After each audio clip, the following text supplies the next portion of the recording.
저희가 베드로 전서 말씀을 가지고 계속해서 은혜를 나누고 있습니다. 오랫동안 쉬었기 때문에 그 앞에 어떤 얘기가 있었는지 아마 가물가물 하실지도 모르겠습니다. 오늘 베드로 전서 3장 이제 1절부터 이제 함께 말씀을 가지고 은혜를 나누는 귀한 시간 되기를 바랍니다. 어떤 교회에 사이가 좋지 않은 부부 집사님이 계셨대요. 이렇게 관계가 참 안 좋았나 봐요. 늘 다투며 화목하지를 못했어요. 싸우기 위해서 존재하는 것 같이 그렇게 살아갔답니다. 근데 어느 날 수요일 저녁에 남편 혼자서 수요 예배에 참석을 하고 그리고는 돌아오더니 아내에게 너무너무 잘해주는 거예요. 그래서 그 아내가 궁금했답니다. 아니 당신 웬일이냐고. 그랬더니 오늘 목사님이 사랑하라고 설교해 주셨어. 그렇게 대답을 했어요. 그래서 목사님이 아내를 사랑하라고 설교를 해서 우리 남편이 바뀌었나 보다 생각을 하고 그 다음날 무슨 일이 있어서 교회를 갔다 목사님을 만났어요. 목사님께 아니 목사님 아내를 사랑하라고 설교를 하셨다면서요. 감사해요. 그랬더니 목사님이 아주 난처한 모습을 하면서 그렇게 설교 안 했는데요. 무슨 설교 했는데요? 내 원수를 사랑하라 이렇게 설교했다고. 부부관계가 참 쉽지 않습니다. 같이 이렇게 평생을 살아가는 게 참 쉽지 않은 것 같아요. 근데 오늘 이런 성경 말씀을 보면 우리 마음이 좀 불편해지기도 합니다. 말씀을 그 본래의 뜻을 우리가 딱 붙잡지 못하고 피상적인 모습만 보게 되면 아니 성경에서도 뭐 이렇게 가부장적이고 남성 우월주의적인 그러한 이야기를 하고 있나 이런 생각이 들 수가 있어요. 본문 말씀을 보게 되면 6절은 아내에게 이야기하고 남편한테 하는 말은 딱 한 절 뒤에 한 절만 딸랑 주잖아요. 그 내용을 보게 되면 또 아내들이여 뭐 남편에게 순종하라 뭐 이런 얘기를 한단 말이에요. 그러니까 참 마음이 불편해지기도 합니다. 제가 결혼식 때마다 에베소서 말씀을 가지고 설교를 하는데 거기에서도 남편에게 순복하라, 복종하라 뭐 이런 표현들을 하고 있단 말이에요. 그래서 그 표현을 그대로 가지고 이야기를 하면 아니 목사님 요즘 시대에 남녀가 평등한다고 이야기하는 이 시대에 뭐 이상한 소리를 하십니까? 이렇게 생각이 들 수도 있어요. 그런데 본문을 제대로 이해를 하려면 이 편지가 쓰여져 있던 그 당시의 사회적인 상황을 좀 먼저 이해를 하고 이 본문을 보게 되면 이 본문이 어떤 의미로 주신 말씀이구나 라고 하는 것을 아마 알게 될 거라고 생각을 합니다.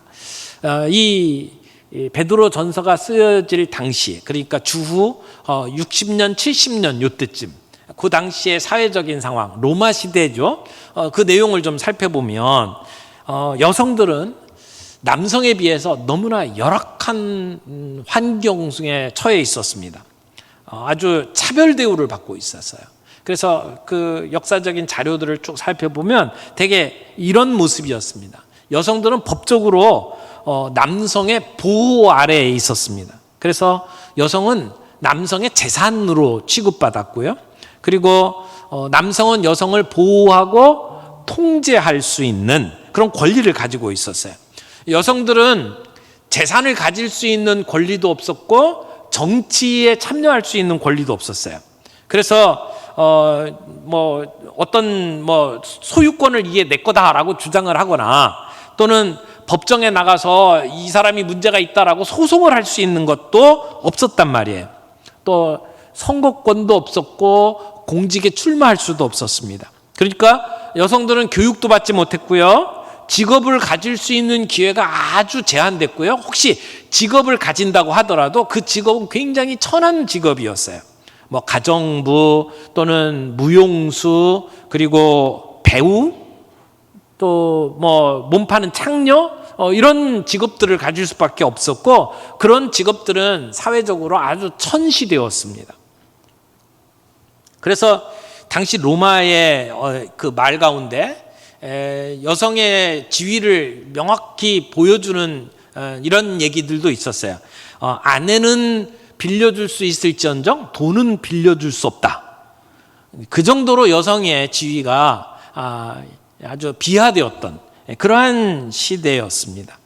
여러분, 철학자들이 똑똑한 것 같은데 아리스토텔레스 같은, 여러분 잘 아는 그 철학자도 주전 3세기 4세기 경의 사람이잖아요. 근데 그 사람도 무슨 얘기를 했냐면 이렇게 얘기했어요. 남성과 여성의 관계에 있어서 남성이 본성적으로 우월하고 여성은 열등하다. 그래서 남성은 지배하는 자가 되고 여성은 지배받는 자가 된다. 이런 소리를 했어요. 얼마나 멍청한 소리입니까? 근데도 그 당시에는 그게 모든 사람들이 인정하는 그러한 철학이었단 말이에요. 그 생각이었다는 거죠. 그리고 사회 질서였어요. 그런 사회 속에서 지금 베드로가 오늘 이 말씀을 하고 있는 겁니다. 그런 상황을 배경으로 해서 오늘 이 말씀이 무엇을 의미하는지 함께 살펴볼 수 있기를 원합니다. 오늘 세 가지 주제를 가지고 말씀을 함께 나누려고 하는데요. 첫 번째는 자기 남편에게 순종하십시오라고 하는 말이죠. 아내들에게 주는 말입니다. 크리스찬 아내들에게 주는 말이에요. 자, 3장 1절과 2절 말씀 보겠습니다. 아내들이여 이와 같이 자기 남편에게 순종하라. 이는 혹 말씀을 순종하지 않는 자라도 말로 말미암지 않고 그 아내의 행실로 말미암아 구원을 받게 하려 함이니 너희의 두려워하며 정결한 행실을 봄이라. 자, 우리 사회적인 상황을 염두에 두고 이 말씀을 들으면 지금 이 베드로는 여성들을 향해서 굉장히 귀한 메시지를 지금 주고 있는 말이라고 할 수 있어요.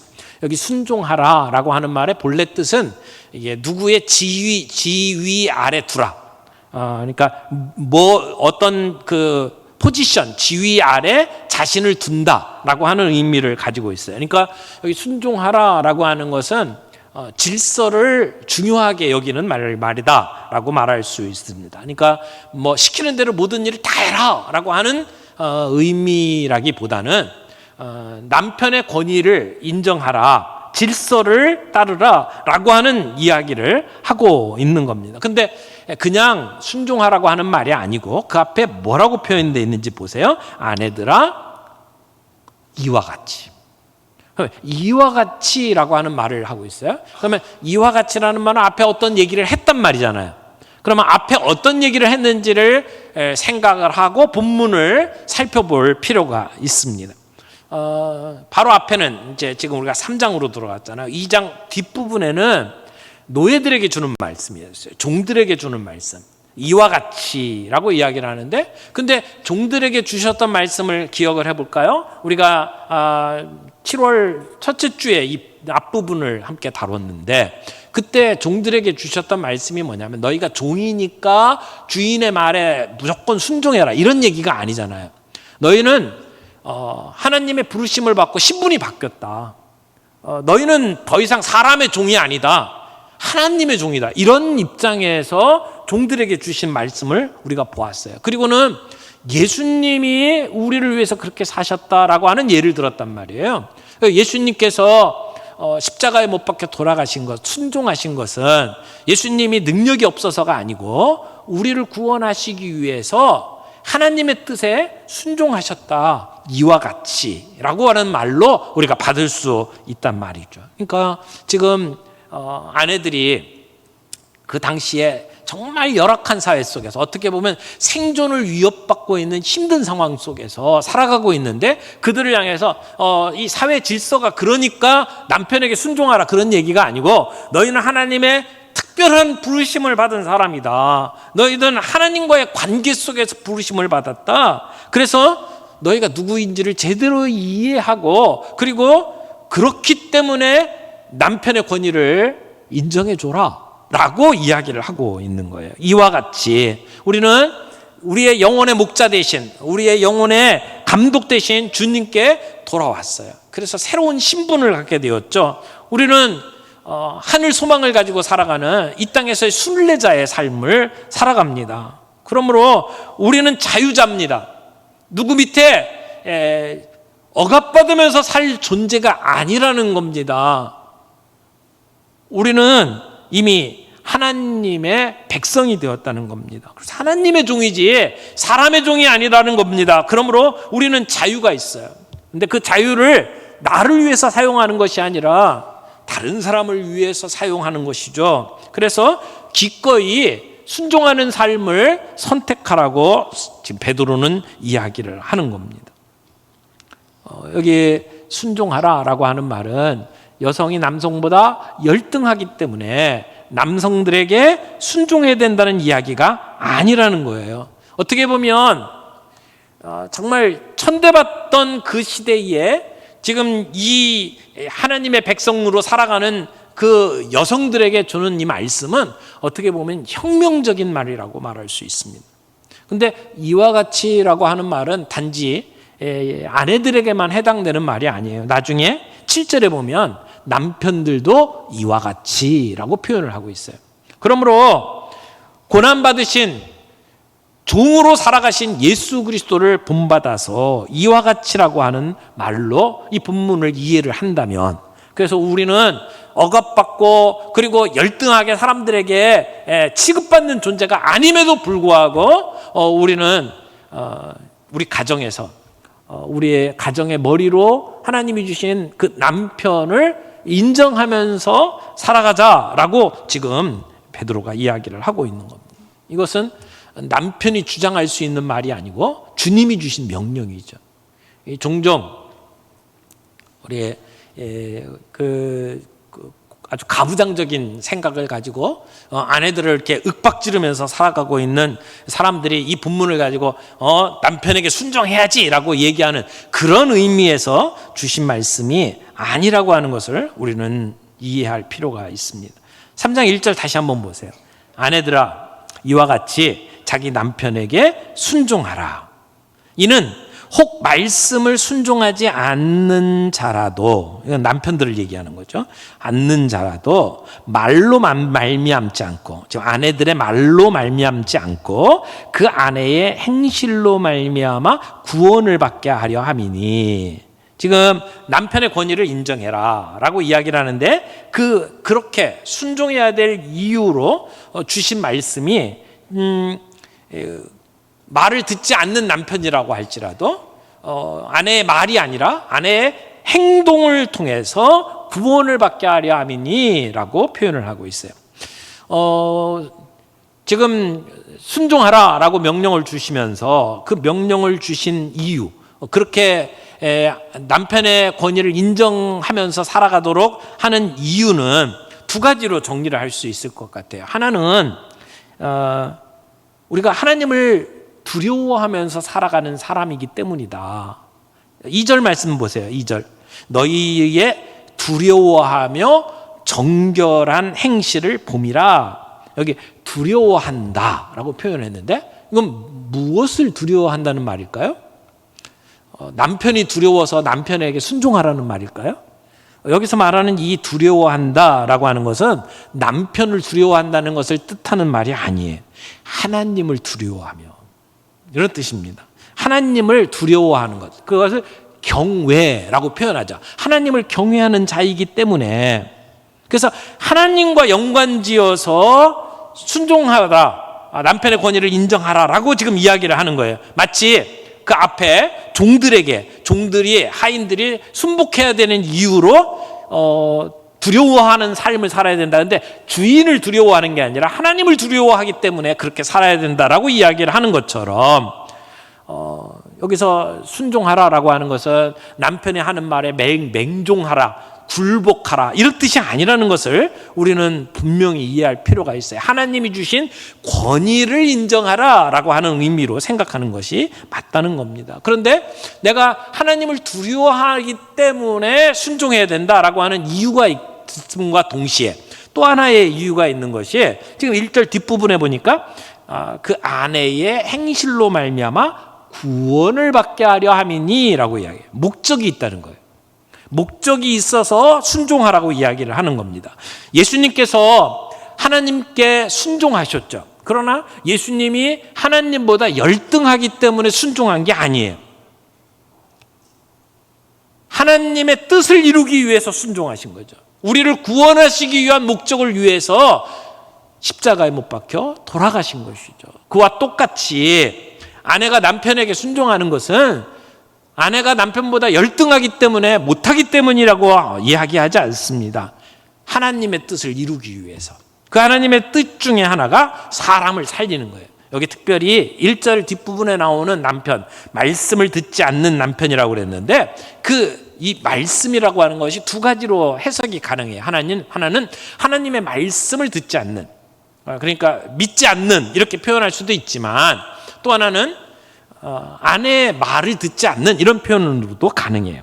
그러니까 지금 말을 듣지 않는 남편이라 할지라도 구원을 얻을 수 있다. 그렇다면 남편의 권위를 인정하고 순종할 수 있지 않겠느냐, 이렇게 이야기를 하고 있는 거죠. 근데 말 표현이 이렇게 약간 대조적이에요. 말을 듣지 않는 남편이라 할지라도 말이 아니라 행실을 통해서 그 행실을 보고 구원을 얻도록 한다라고 이야기를 하는 거죠. 믿지 않는 남편들이 우리의 그 남편의 권위를 인정하고 그리고 선한 행실을 살아가는 모습을 보면 남편들이 그것을 통해서 주님께 돌아올 수도 있겠다라고 이야기를 하고 있는 거예요. 아내의 행동으로 말미암아 남편이 구원 얻을 수 있다. 그런 의미에서 아내는 가정의 선교사와 같은 역할을 한다, 이렇게 말할 수 있습니다. 여러분, 남편을 구원하고 싶다면 어떻게 하면 좋을까요? 남편에게 설교하는 것으로 그 마음을 바꾸고 예수 믿게 할 수 있는 방법이 그렇게 많지 않습니다. 설교한다고 남편이 따라오나요? 남편 앞에 이렇게 두고 내가 설교하고 이렇게 교훈한다고 남편이 따라오나요? 그렇지 않다는 거예요. 우리가 무슨 얘기를 하면 다 잔소리로 듣습니다. 아이고, 또 설교하네, 이렇게 얘기한단 말이에요. 어떤 여자 집사님이 믿지 않는 남편 때문에 늘 기도하면서 어떻게 하면 남편을 구원할 수 있을까 고민하다가 기독교 방송 설교만 나오면 집에다 크게 틀어놨대요.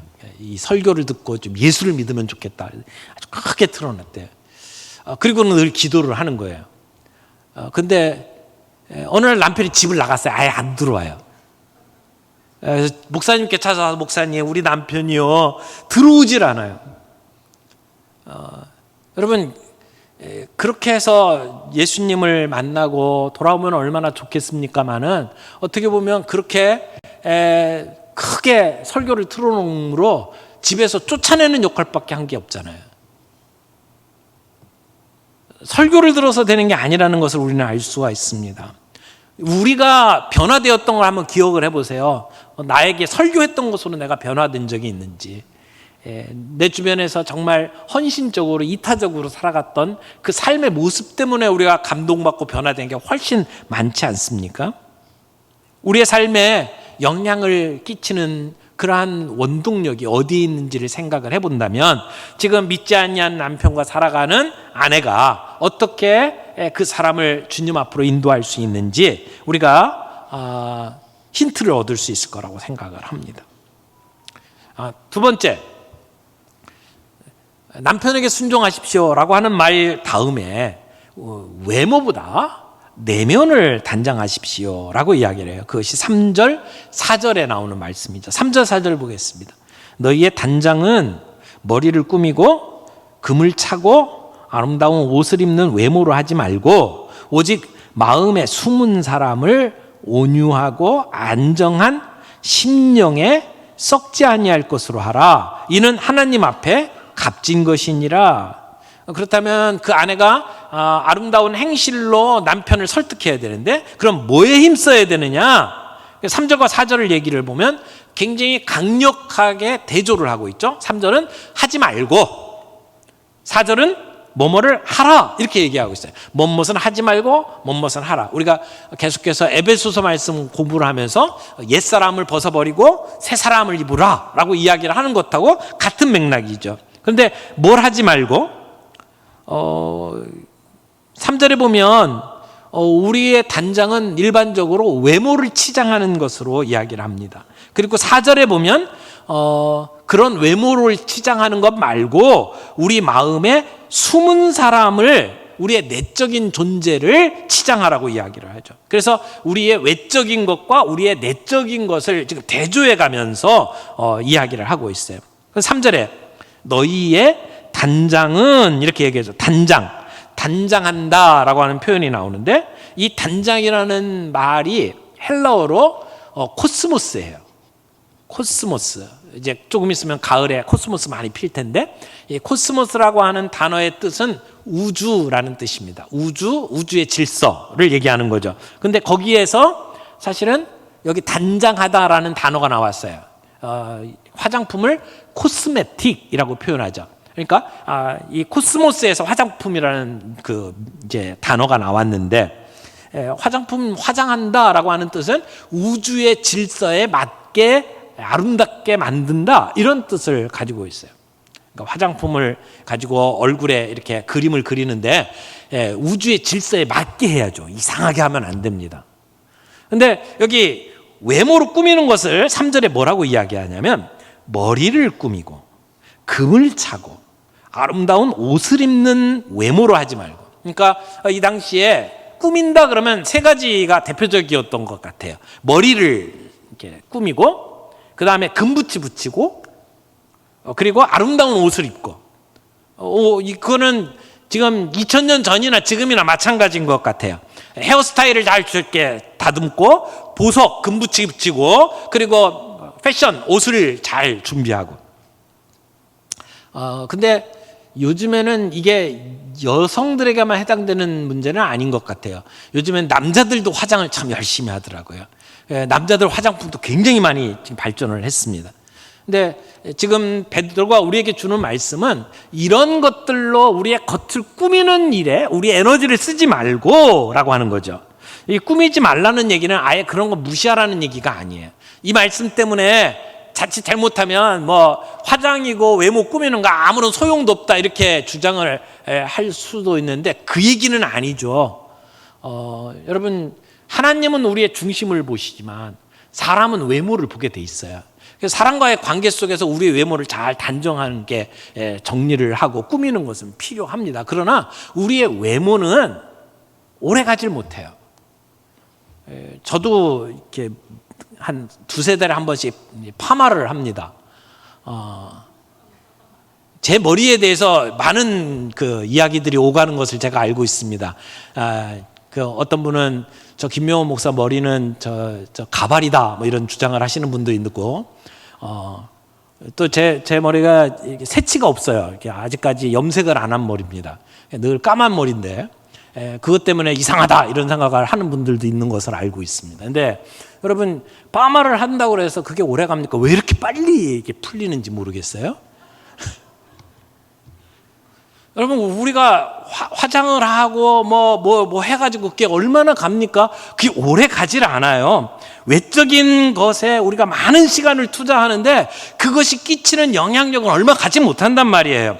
그래서 베드로가 얘기하는 것이, 그런 외모를 치장하는데 마음을 쏟고 시간을 투자하지 말고, 4절 말씀에 이렇게 얘기하죠. 오직 마음에 숨은 사람을 온유하고 안정한 심령에 썩지 아니할 것으로 하라. 여기 마음에 숨은 사람이라고 표현을 했어요. 마음에 숨은 사람이 뭘까요?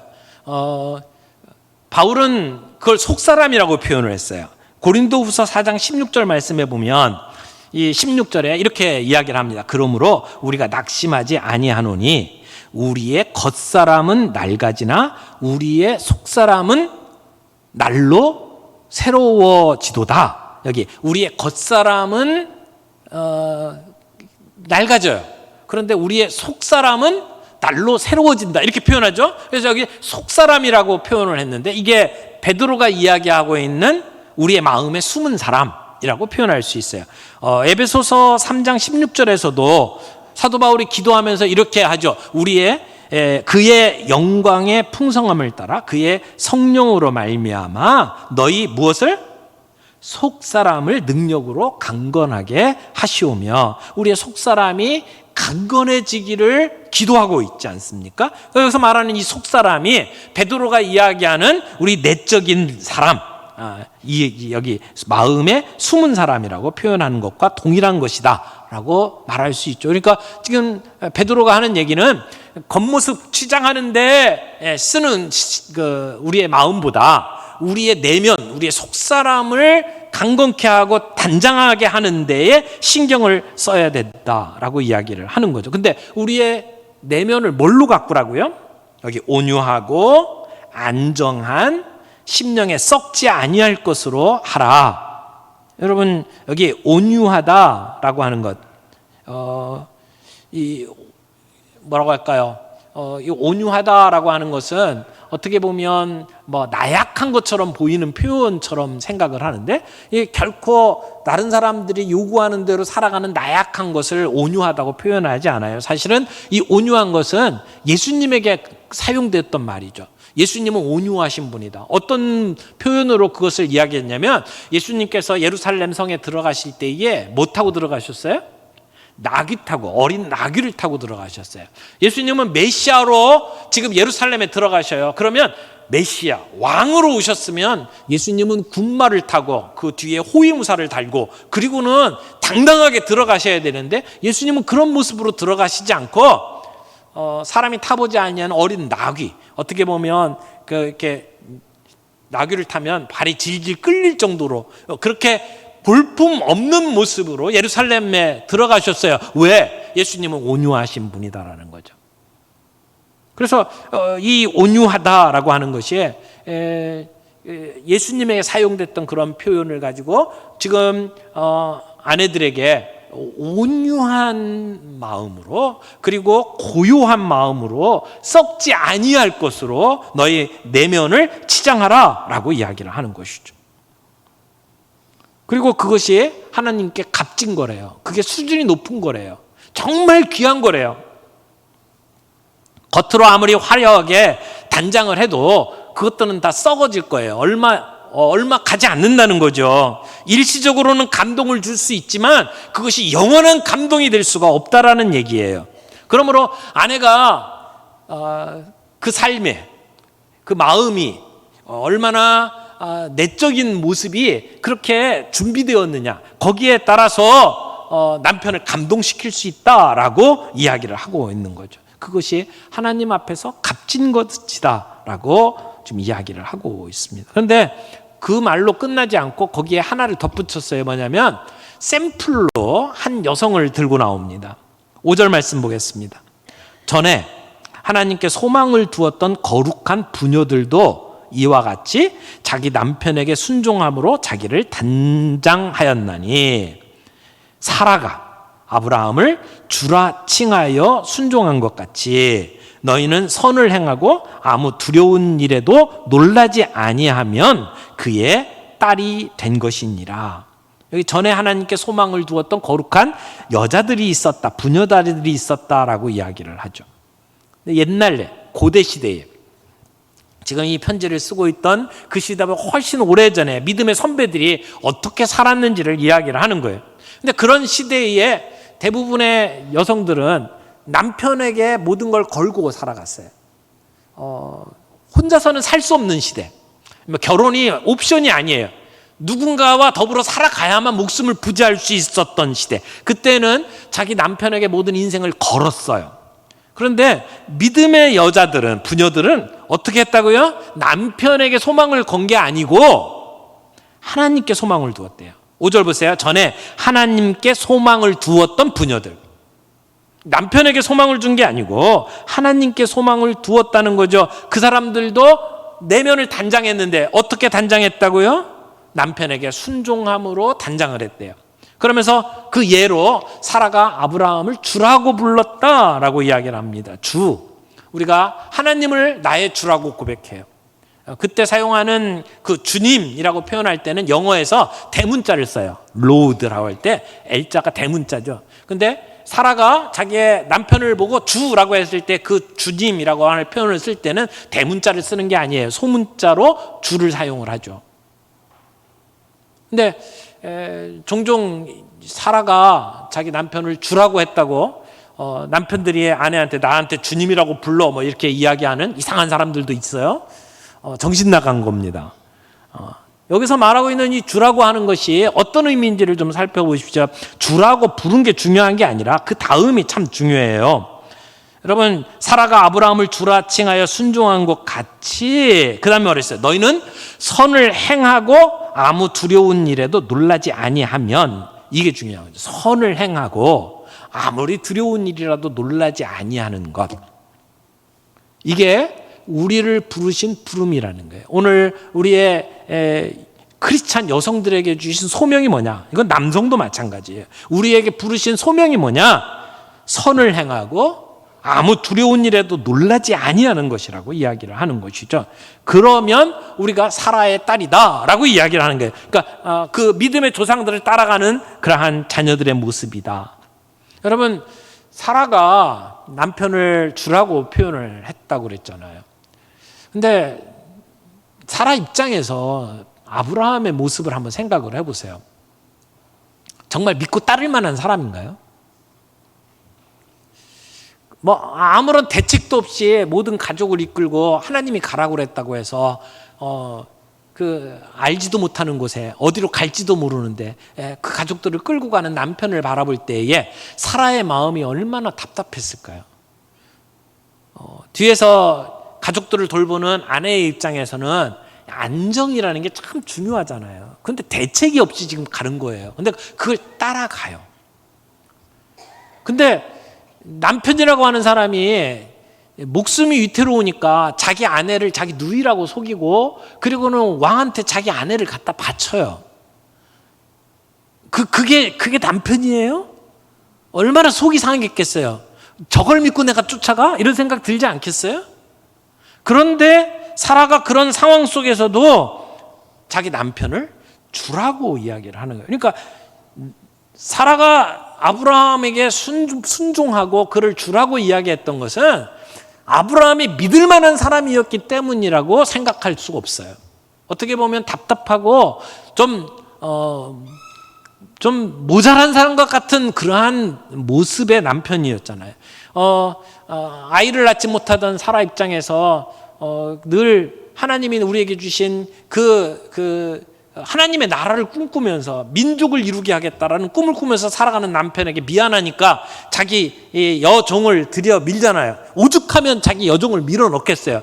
그럼 믿음을 가진 남편이라고 하면 거절했어야 되죠. 근데 그걸 덥석 받고 아이를 낳잖아요. 그걸 바라보면서 저것도 남편이라고 이렇게 생각할 수 있잖아요. 그런데도 불구하고 사라는 남편을 주라고 따랐습니다. 이것은 남편이 그럴 대우를 받을 만한 사람이었기 때문이라고 표현하기보다는 하나님이 주신 가정의 헤드십, 그러니까 가정의 리더로서의 그 모습을, 권위를 인정하고 따라줬다는 이야기죠. 여러분, 이런 사람은 세상이 감당하지 못한다고 생각을 합니다. 남편을 따라가면서 온 소망을 거기에 둔 게 아니고 하나님께 소망을 두고 있었기 때문에 이렇게 순종하며 살아갈 수 있었다라고 말할 수 있다는 것이죠.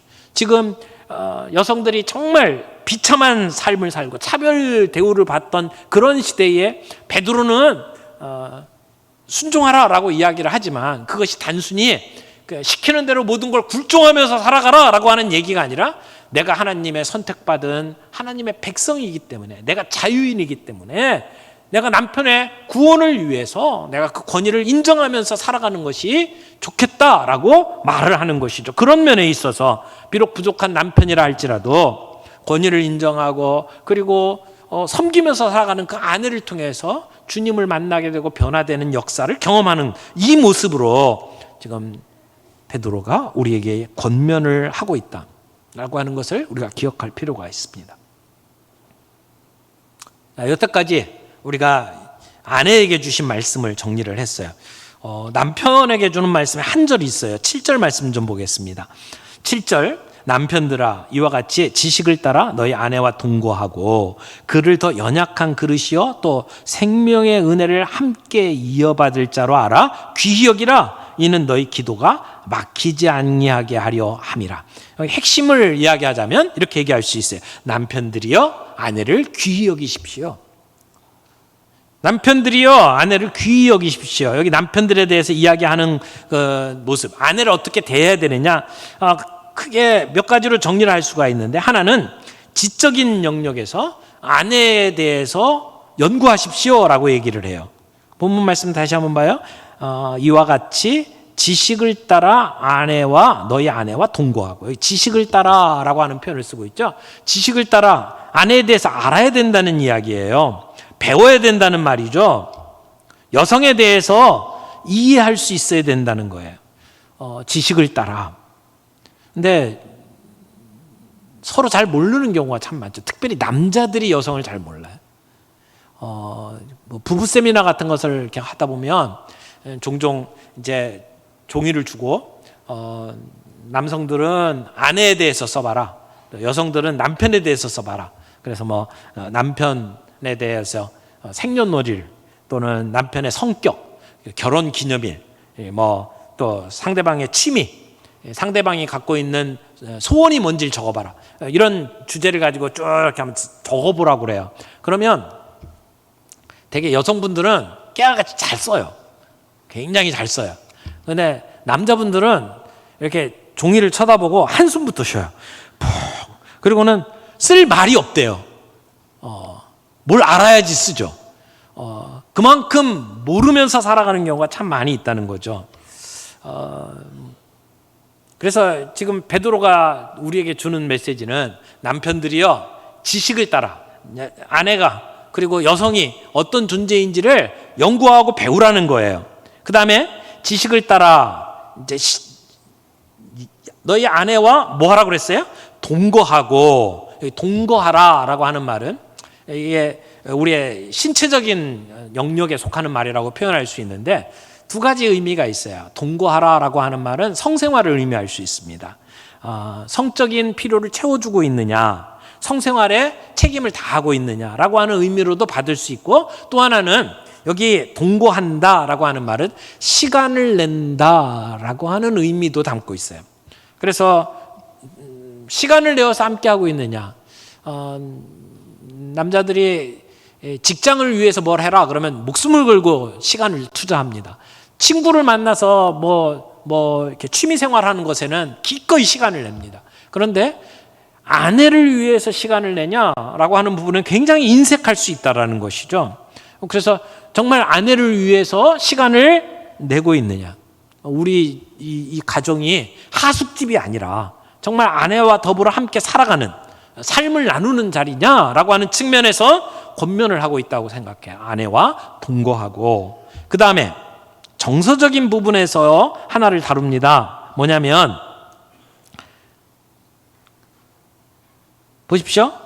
너희 아내와 동거하고, 그 다음에 뭐라고 했어요?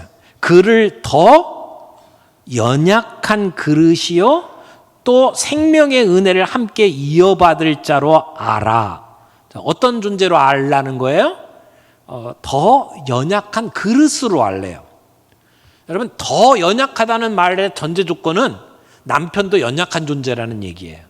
근데 여자가 조금 더 연약한 존재라는 표현을 쓰고 있어요. 여기 연약하다는 표현을 잘못 이해하면 여성이 남성보다 열등하다고 표현을 한 것처럼 오해할 수 있어요. 근데 더 연약한 부분이 있다는 거예요. 예를 들면 정서적인 부분. 여성들은 남성보다 훨씬 더 정서적으로 예민합니다. 남자가 눈치 못 채는 것들을 여성들은 눈치를 채요. 남자들은 굉장히 그런 센스가 없어요. 근데 여성들은 센스가 있어요. 근데 센스가 있다는 얘기는 그것 때문에 상처를 더 많이 받을 수 있다는 거죠. 더 감정이 깨어지기가 쉽다는 얘기예요. 그런 부분에서 연약하다는 거죠. 육체적으로도 마찬가지예요. 남자의 육체적인 조건과 여성의 육체적인 조건이 달라요. 그래서 육체적으로 연약한 부분들이 있다는 것을 알아야 된다는 거예요. 인정한다는 거죠. 그래서 그를 귀히 여길 필요가 있다는 것입니다. 동시에 여기 생명의 은혜를 함께 이어받을 자로 알아. 이 얘기는 공동 상속자라는 것을 이야기해요. 우리가 하나님의 유업을 이어받는 자다. 우리는 이 땅에서 끝나는 존재가 아니에요. 하나님 나라에서 함께 공동으로 유업을 이어받는 존재라는 거죠. 이런 얘기를 하면 아이고 이 땅에서도 오랫동안 지긋지긋하게 살았는데 천국 가서 또 살아? 이런 생각을 하시는 분이 있을지는 모르겠습니다만은 우리는 하나님의 나라에서 함께 공동으로 유산을 이어받는 사람이기 때문에 귀한 존재로 알아야 된다라고 이야기를 하는 거예요. 여러분 지금 남편들에게 주는 말씀을 우리가 곰곰이 좀 생각해 볼 필요가 있어요. 여성에 대해서, 아내에 대해서 지식으로 알고 그리고 시간을 내어서 함께 삶을 나누고 그리고 더 연약한 존재로 알아서 귀히 여기고 하나님의 나라에 함께 유업을 받을 공동 상속자로 알고 그래서 좋은 관계를 맺으라는 거예요. 그를 섬기라는 얘기예요. 에베소서에 보면 예수님이 자신을 위해서 교회에 주심같이 남편들은 아내를 위해서 죽어라 이렇게 이야기를 하고 있어요. 여러분 가정의 리더로서 하나님이 세워주셨다라고 하는 것에는 의무가 있고 책임이 있는 거예요. 특별히 여성들에게는 남편을 인정해라, 존중해라, 존경하라, 질서를 인정해라 라고 표현을 한다면 남편들은 아내를 사랑하라, 예수님이 십자가에서 자신을 내어주신 같이 사랑하라 라고 이야기를 하고 있다는 것을 기억할 필요가 있어요. 그리고 이 얘기의 마지막은 기도로 정리가 됩니다. 여기 기도가 막히지 않도록 하라고 이야기를 하죠. 여러분 기도가 막히지 않도록, 그러면 기도가 누가 하는 거예요? 남편이 하는 거예요. 가장으로서 남편이 해야 될 가장 중요한 책임이 기도라고 하는 것을 이야기를 하는 겁니다. 근데 관계가 안 좋으면 기도가 막힌다는 얘기예요. 우리가 예배 드리러 올 때도 불화하였거든 화해하고 와서 예배하라고 그러죠. 둘이 부부싸움하고 냉전 중인 상태에서 예배가 안 된다는 이거거든. 그러니까 화해하고 예배에 참석하라라고 이야기를 해요. 하나님 앞에 기도할 때도 부부 관계가 좋지 않으면 기도가 막힌다라고 이야기를 하는 겁니다. 그러므로 가정의 영적인 책임을 맡고 있는 제사장으로서 남편이 기도가 막히지 않도록 하기 위해서는 아내를 귀하게 여기고 그리고 섬기고 사랑해야 된다라고 베드로가 이야기를 하고 있는 겁니다. 사랑하는 형제자매 여러분, 오늘 아내가 해야 될 일, 남편이 해야 될 일 이야기했어요. 이런 얘기를 하면 꼭 남편은 아내한테 아내가 해야 될 얘기하고 아내는 남편한테 이렇게 살아야 된다고 이야기를 하는데 자기 걸 자기가 좀 챙겨갔으면 좋겠어요. 남편은 남편으로서의 이 말씀을 내 것으로 받아들이고 아내는 아내에게 주신 말씀을 내 것으로 받아들여서 자기의 맡은 역할들을 제대로 감당하면 그러면 그 가정은 하나님이 기뻐하시는 멋지고 아름다운 천국을 경험하게 될 것이라고 믿습니다. 저는 우리 교회 성도님들이 나이가 들면 들수록 부부간에 손을 붙잡고 함께 산책할 수 있는 그런 아름다운 모습들을 볼 수 있으면 참 좋겠다 이런 생각이 듭니다. 점점 시간이 지나가면서 그렇게 멋지고 아름다운 모습으로 늙어갈 수 있기를 바랍니다. 나중에 이빨 다 빠져도 그래서 아이스크림 먹으면서 침이 다 흘러도 이렇게 서로 아무렇지도 않게 닦아주면서 함께 길을 걸어갈 수 있는 그런 부부의 모습. 그래서 우리 자녀들에게 천국이 어떤 곳이냐, 우리 가정 같은 곳이다 라고 자신 있게 이야기해 줄 수 있는 그리스도인의 아름다운 가정을 이루는 저희 모두가 되기를 바랍니다.